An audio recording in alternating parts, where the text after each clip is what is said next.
Go to any hardware store or home center and you'll find plenty of painting tools designed for painting in tight spaces. But when I had to paint the wall behind this balustrade, I couldn't find any that worked for me.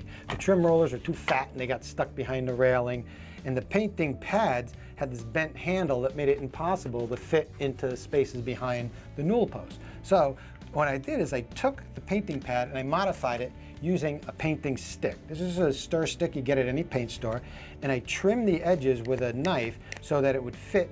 I wedged it right into the channel on each side of the painting pad. Now I ended up with the most narrow, thinnest painting stick available. And I see it fit, the pad fit perfectly behind the top of the newel post, so I can apply paint there, even down here, which would have been impossible to paint any other way. And it fit behind the railing, no problem. There's about an inch of space, so the pad could fit from the top or bottom, and of course it would also fit behind the balustrades. So, and the great thing about this is the pads cost just a few cents a piece, and the sticks themselves are free.